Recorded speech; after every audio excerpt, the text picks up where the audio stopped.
life story. And if you didn't see all the other parts 1 through 4, they're really quite intriguing. You really should watch them before this vlog. But we're going to go ahead and continue on with the funeral business of Trawick Funeral Homes. And maybe we'll get into another end of the forensic sciences also. So we were talking about wild things with death and stuff like that. Um, when I go back to your grandfather who originally started the business, um, uh, did he bury or handle any bodies that were famous people in particular? My grandfather didn't. He died in 1990. But in 96, however, uh, Mrs. Every Ward, she was Rosa Parks' aunt, and she was the most favorite, Rosa Parks' favorite person on earth. And Rosa was crazy about her. They were like sisters. They were only 9 years apart. And when Mrs. Every Ward died, there was a gentleman, his name was Jimmy Phillips. My grandfather had taught him funeral business. As a matter of fact, he put him in funeral business in Montgomery, Alabama. The funeral home is still there now. It's Philip Riley Funeral Home in Montgomery. And Jimmy Phillips, when he heard that Miss Everett Ward had died, he knew that Rosa Parks was coming to that funeral. And so he was in Montgomery and he got a lot of business. You know, there's a lot of blacks in Montgomery. And he had a lot of limousines. And he asked me, he called me, he says, Jay, you know, the mother of the movement, we need Miss Rosa Parks, we need to transport her in fine fashion. And so I've got some presidential limousines up here. They're state of the art. And I would love for you to use the presidentials on this service. I won't charge you a thing. So I knew, and my limousines was outdated anyway. And so I welcomed Jimmy's limousines. So I can remember leaving out of the funeral home, and Miss Parks was there, and I was putting her in the limousine. And when I got ready to open the back of the limousine up, I said to her, I said, Miss Parks, you don't mind sitting in the back, do you? She said, boy, quit playing. All right, so I put the mother of the movement in the back of the limousine.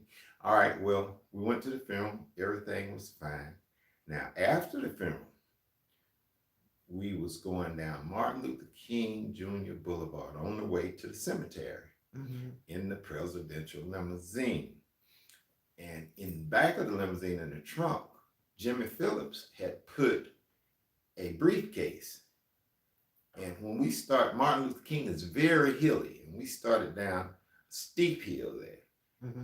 And that briefcase hit a trip switch in back of the limousine. No. It turned the limousine off. Now the hearse that was in front of us, it kept going up the hill to the cemetery. We're stuck at the bottom of the hill. Oh no. All right, so everybody got out and they tried to, well, everybody knew everything about cars. They raised the hood and they tried to get it cranked. Well, this is the first time I saw Mrs. Rosa Parks upset. When she had the bus incident in Montgomery, she wasn't upset. She just refused to give up her seat. But this time, she's upset. She's sitting in the back of that limousine and she, boy, you got to get me out of here. Get me out of here, boy. They buried my aunt. Get me out.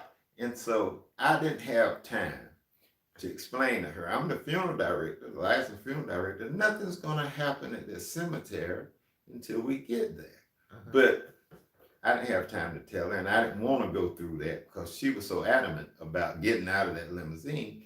And so I got her out. Now, there was for the lack of a better word, there was the local pharmaceutical dealer creeping by.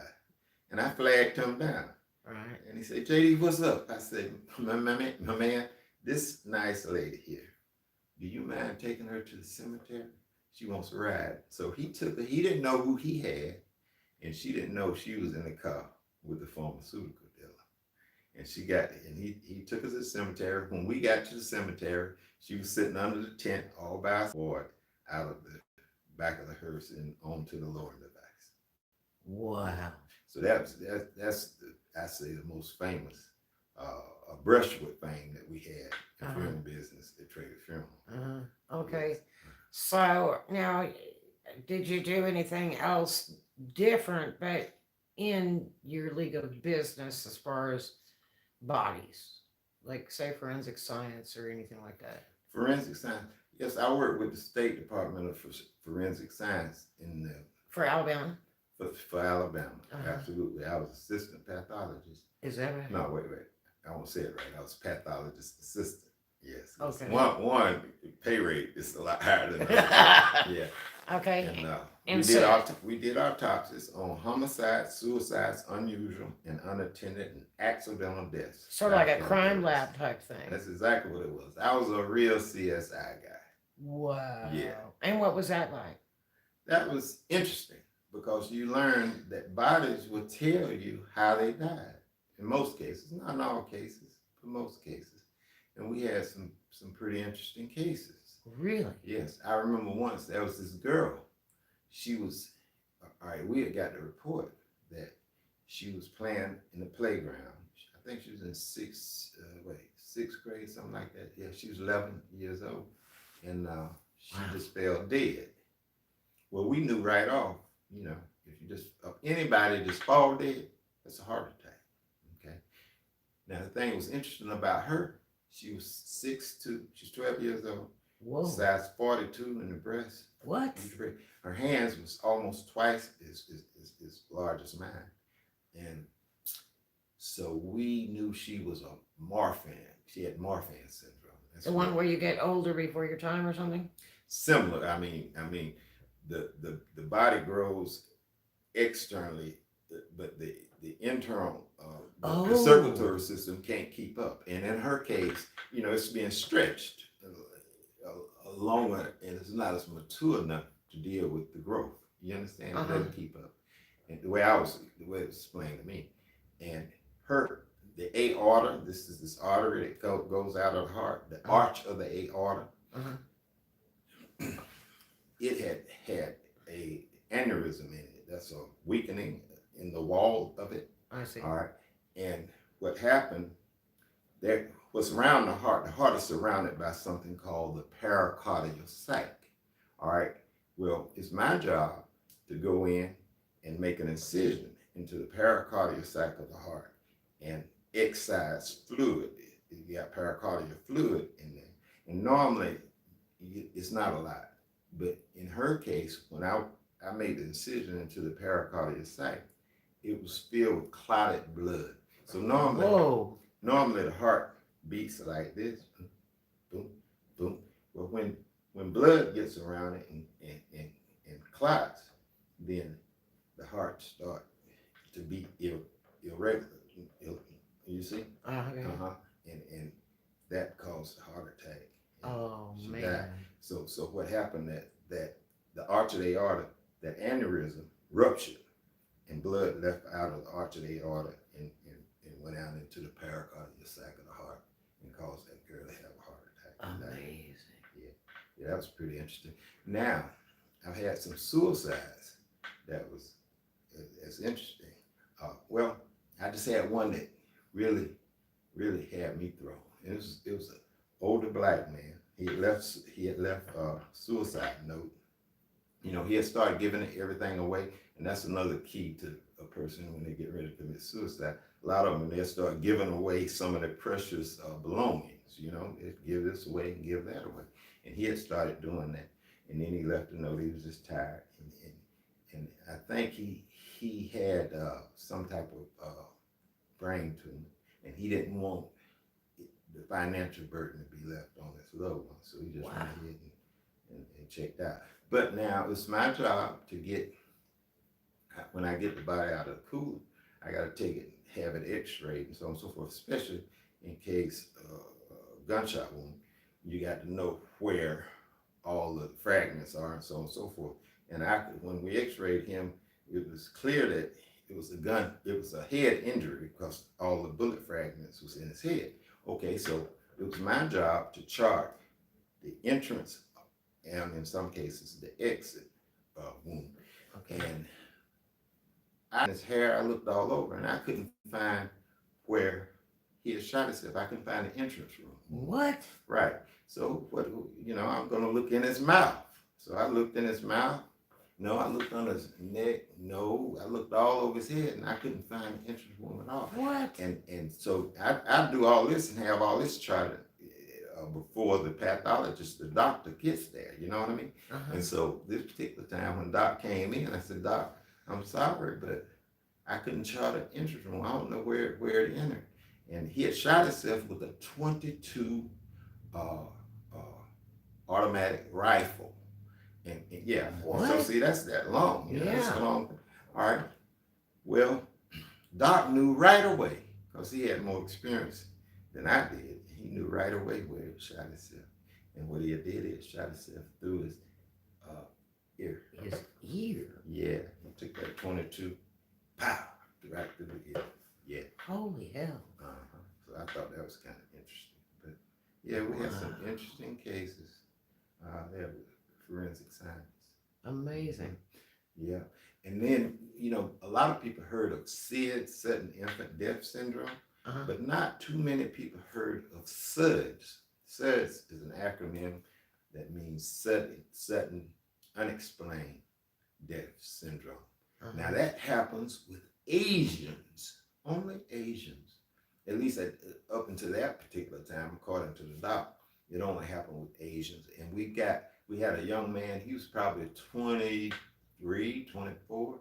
And when we did the autopsy on him, everything looked perfect. It's no reason, we could find no reason why he should have died at all. And that's why they call it sudden unexplained death syndrome, because you don't see it. It's kind of like a baby with SIDS. You can't, a baby dies and when they write it up as SIDS, sudden infant death syndrome, you don't see no reason why the child should have died. You can't see it. You can't find it.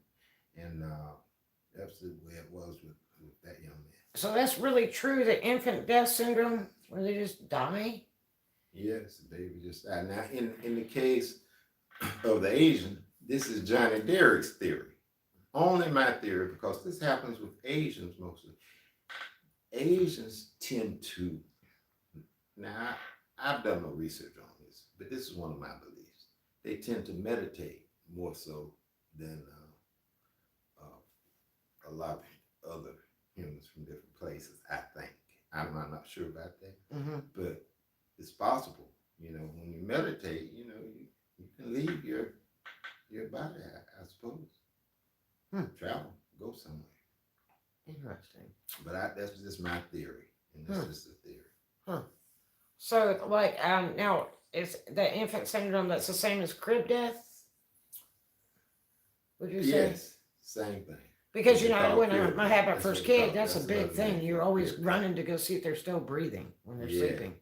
Yeah. And Yes, because they say they're going to die like the first 3 months. Yeah. And Yes. so that's really true. Now there is a way that a person can actually. I don't like saying this, but there's a way that a person can actually murder a child, and we have to write it up as crib. Can't. Wow. If they know how to do it properly. Oh, There's no. no way we could detect.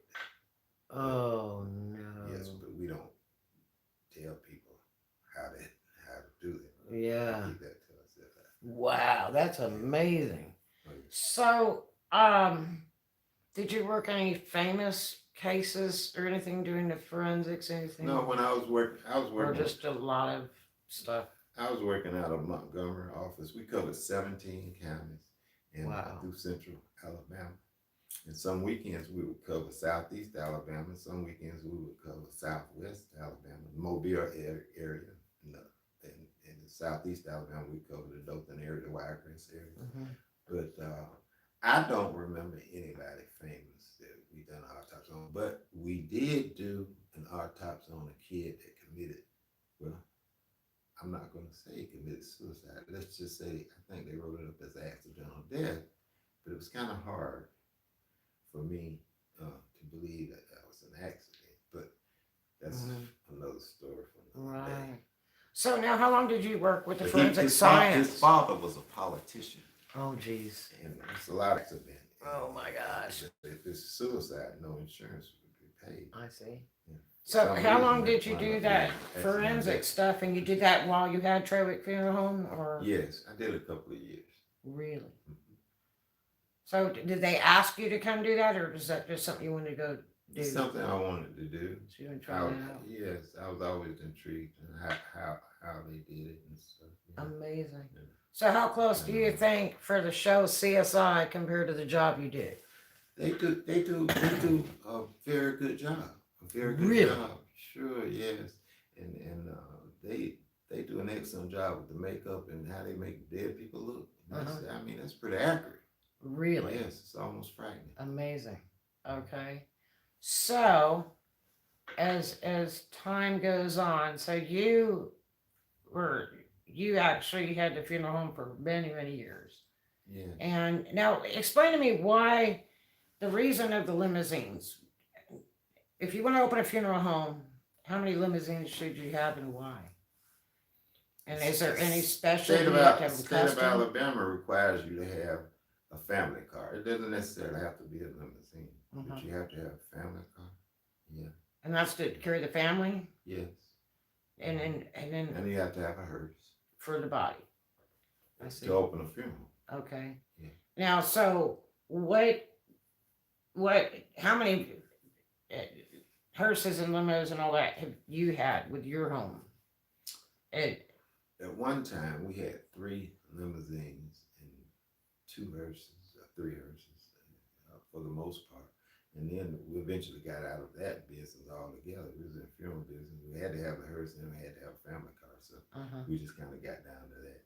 But we rent limousines because, family requested them. I see. So now, what about if say you got somebody that that you promised to handle them if they ever died and they moved to another state, so they moved to Atlanta or Kentucky, have you ever done a long drive to go pick a body up and bring it back to Trawick Funeral Home in Ozark or anything like that? Yes, I've driven to Miami before. Oh my gosh. Bring it back. Yeah.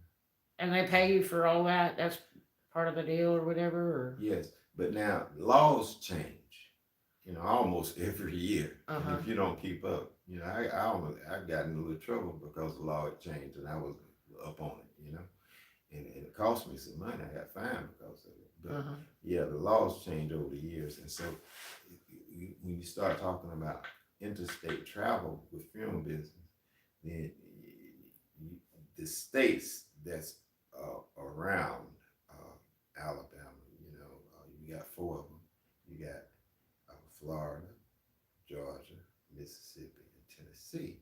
Well, at one point in time, you could go within 35-mile radius of the state line, and you could pick someone up, and you can bring them back and embalm them. And you don't have to deal with Georgia or Tennessee or Mississippi or Florida. But that was called reciprocation, law of reciprocation. Now, I think they've changed that. If it's Georgia, you got to have a licensed funeral director and embalmer over in Georgia to do what they do. And then they can either bring the body to you or you can go get the body and get a transit permit and bring it back to Alabama. So have you ever been stopped with a body in the car ever? Or No. Funny story, something that happened or something? No, but funny story now. Here we go. This is not dealing with transportation, but this is dealing with the funeral. This is another funny story I forgot to tell you earlier. Okay. I don't know if you want to call this funny or not, but there's this young film director, and he loves putting on show. He loves doing stuff. He loves dove service. He calls it his dove service, and he gets paid. He makes his own little money separate with the people that provides the doves. They give him kickbacks. Oh, you're talking about doves and birds? Yes. Oh, So when the family comes in, he tries to encourage them to get the dove service. You see, because he's all big and impressing. He likes to impress people. You see, and so he gets these pigeons. All right, and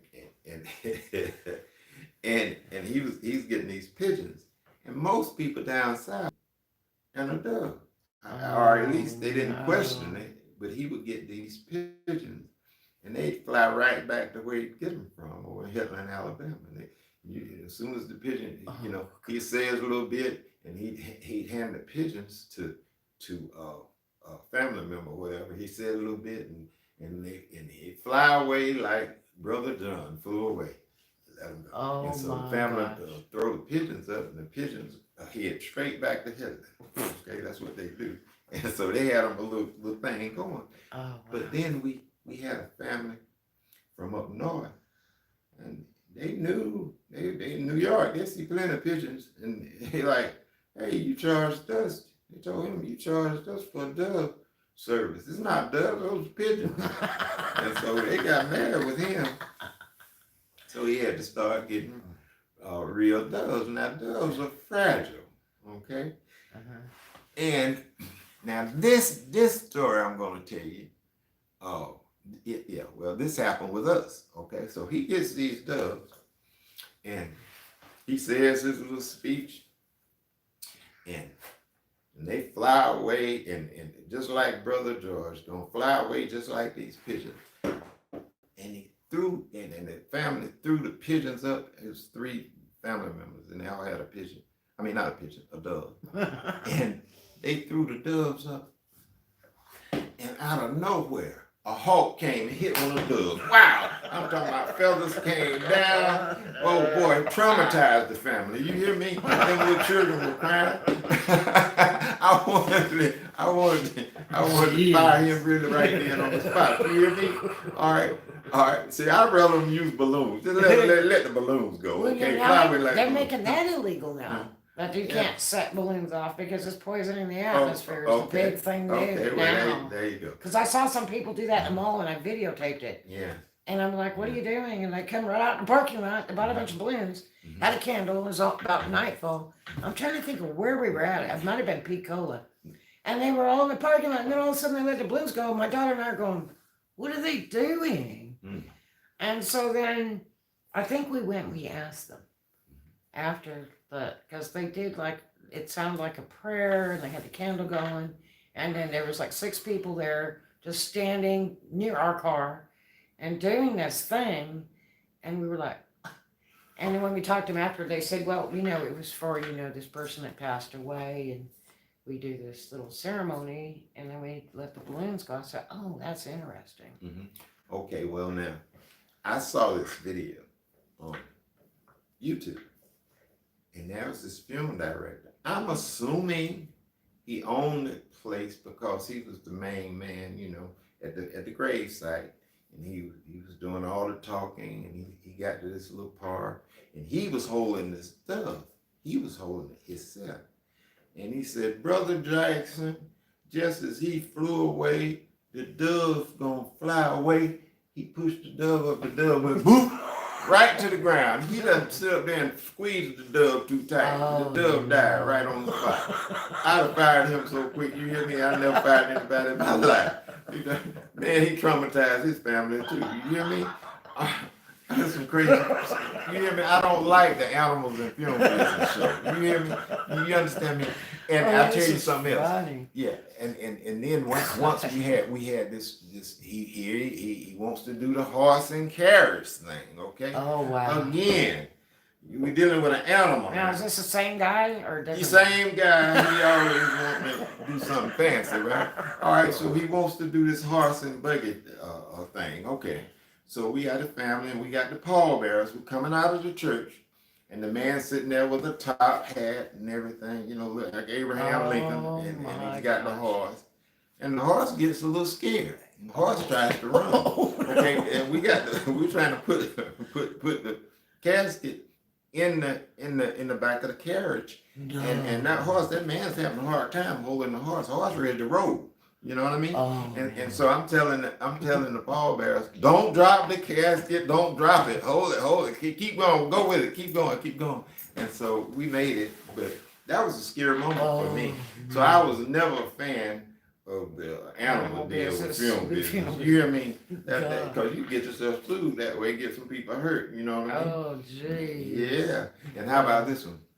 You know, when somebody died that's military connected, they have 21 gun ceremony. That used to always tickle me too when people, even though they tell them prepare for volley or something they call it, and they go, boom, they shoot these guns. And boys, you see people run around, grab these little children, grab their legs. Here we go. Yeah, they weren't expecting that loud noise. And that's kind of funny sometimes. But we can't, as film directors, act like it's funny. No. Okay, so now you guys, you had your own cemetery there, but now you probably have to take bodies to other cemeteries too, right? Yes. The bodies you handle. You ever have anything weird, like people want to be buried in their car, or their teddy bear buried with them, or anything strange? You know, I've never had this, but you know how you go to film conventions and people get together, and I don't know if they're telling the truth or telling lies. But I've heard this one particular film director, he's dead and gone now, God rest his soul. He told me he had a rattlesnake funeral. I said, what you talking about, rattlesnake funeral? He's, people in North Georgia, they're a member of their religion where they do these snakes. Oh, the church that does the snake. The guy's dead now. He just died or something. Okay. That preacher. Well, anyway, he said that they buried Brother John with his favorite snakes. They put him in a casket with Brother John. Alive or dead? The snakes was alive. Brother John was gone. Jesus almighty. So he says now, but this guy's been known to stress, God rest his soul, but he's been known to stress the truth. Everybody's trying to tell everybody stories to impress everybody, All right. Caught a fish that big, I promise you, that kind of thing. Yeah. Fish tails. Yeah. How exactly. wild. Yeah, so, all in all, would you say you enjoyed the funeral business? Did you feel like you were helping people? Yeah, I did. Up until the end, prior to me retiring, because people now, they're so quick to sue you for anything. I was accused of not burying a man that weighed 500 pounds, not putting him in a casket. Oh, hell no. So did you have to have that exhumed and all that? That's what I said. That's a win-win. Just dig the casket. And they got to pay for that. Yeah, thank you. All right, but yeah, can you imagine now? What would I do with a 500-pound man? I know. Piano case. But that hurt me so bad, Man, a lot of. And yeah, and that's okay. hard. Well, now I remember years ago that there was somebody that worked for you, and that's just my dearest friend who was Tyrone. Miss Tyrone, gee whiz. Tyrone had told me some story about some body that you guys put in the cemetery, and the lady came out and said, "Oh no, we don't want it there. We want to move it or something." Yes. What was that all about? Okay. We had this one lady. She was never satisfied at all with the cemetery. She said that first off, we put the body crooked. All right. Well, now let me tell you, we're not in vault business. We don't handle the vaults. You she said we put the vault. Yeah, she said we put the vault down crooked. So I asked the question. And that's concrete, a big concrete box that goes outside. Yes. And when you put the coffin in this big concrete box, right? Right. Okay. Right. So she accused us of now I wasn't there when this happened, but she says people that worked in my funeral home told the vault man to put the vault down crooked. Okay. Oh my now God. She used the vault man that we don't use. She used her own vault man, and of course, I never saw the vault at this particular time. She's saying the vault was put in crooked. Okay. Well, now, why would, first off, why would person in vault business, he puts down vaults in cemeteries all around, and all vaults are put straight. What would be his reason? To put one crooked. Or what would be, she didn't put it on him, she put it on us, my funeral staff. She said my staff told him to put the vault down crooked. Why would anybody that worked with us tell a vault man where all of the vaults in the cemeteries are straight to put this particular vault crooked? What would be the purpose? Wow. All right, that's number one. And number two, if we're the vault man, if I'm the vault man and I put vaults straight all around the country, or at least that part of Alabama, why would I put a vault crooked? You see? Okay, so it's a lot of little things like that. And so the dirt wasn't right. That's another thing. The dirt wasn't right because he had to come back and he had to put we did. Tyrone did. He went and he put dirt, tried to satisfy her. She get to the cemetery, she wasn't happy. And so we put more dirt over it. But now that was her fault, man, that put the body. Wow. Not ours. But Amazing. we and try to satisfy her. It never was good enough. It never was good enough. So she wanted to eventually move. And I said, okay, pick any place you want to pick and whip it. And that's what we did. And that wasn't right. And you had to move the Eventually, body. she wanted to move it out of cemetery. So how do you do that? Do you have to get a vault guy back to move the entire vault, or you Yes. leave that open? Yes. You have to You have to move the whole Yes. thing. Yes.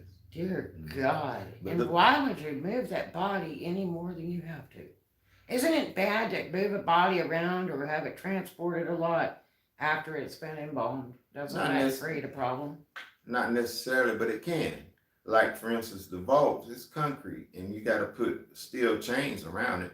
And so you can damage the vault. Pieces of concrete can chip off, And then again, because the vault is concrete, that don't mean it's waterproof, you see?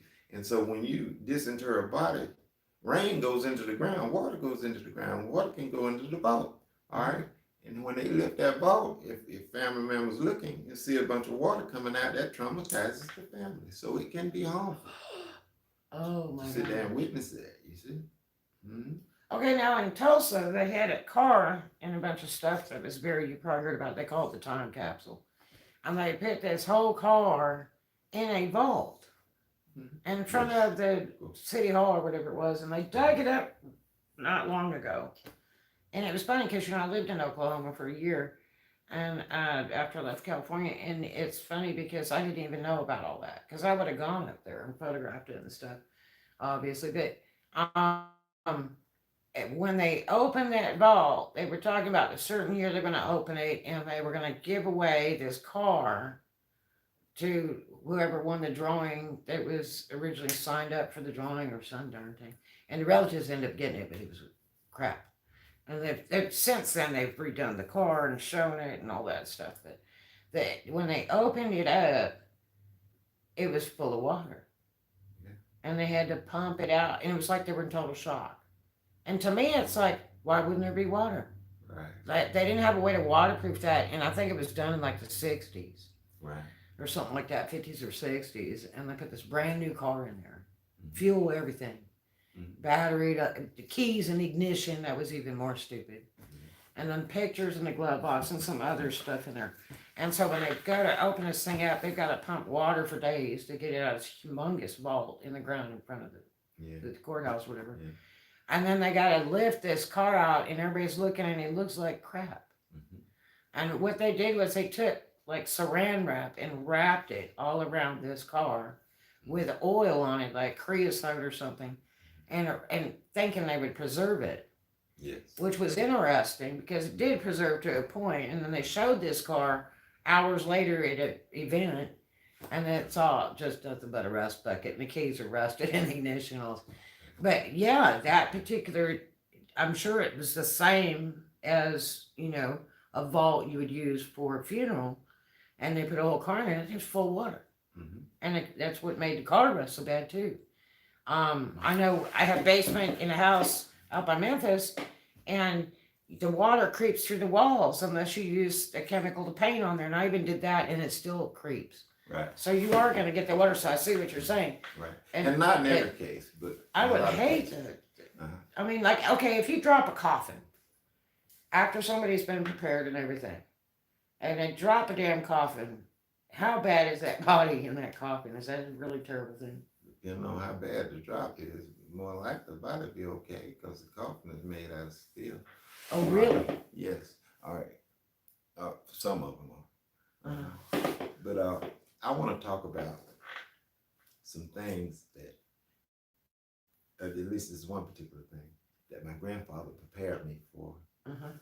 after well, he had told me this when I was a little boy, but he put emphasis on it when I started to get larger, because when I got in my teen years, and he'd tell me about how to handle certain ladies at funerals, or when ladies come to view their loved ones at the funeral home or the wakes or whatever. Like, for instance, he said, because he wanted to preserve my back, and he didn't want me to have a bad back, because what ladies would do, they faint, right? And some of them big or whatever, and they faint, and they do it in front of you. So you supposed to Catch hold them. them. You don't want them to hurt themselves, Oh, especially no. in a funeral home. You get sued, right? And so you want to try to keep them from falling. And my grandfather, he told me the difference between a fake and a faint. No. He said, now JD, if they throw their hands up, oh, I can't take it, and they throw their hands up, that's a fake. Oh, my. Because if they're fainting, they're too weak to raise their arms. If they're fainting, they just go out. Oh, my God. They just go down. I know a girl used to Legs faint get all the weak. time. Legs get weak. They go down and out. But if they ever do this, that's a faint. Now that's to warn you, to let you know. Now I'm finna act like I'm gonna faint, and I don't want you to hold me. Oh my And so gosh. ladies would do that. I used to try to make it a point not to stand behind ladies, because if I'm behind them, here they go, right? And yeah, they like the attention. So how much of that funeral thing did you actually handle? I mean, do you do the interview and then you have a check off list, and do you do the jewelry? I used to do it all. Do you I do it all. do you do what are they doing out there? Stay focused. We're doing a blog, Red. She listen to a car. I just hope it's not music. But so if you had to do your life over again, would you have done it that same way? Some of it, but not all of it. Uh-huh. See, death of my mom now. We're getting a little away from film business. Well, in a sense, we're talking about death, but I made a decision. My mom asked me a question. She asked me a question. Do I want to go with my grandfather? Or do I want to go with my grandparents' house, or do I want to go with her house? And I answered that question based on who I wanted to play with. I had been playing with my friends that was near her house, and I wanted to play with my friends that lived over on my grandfather's side of town.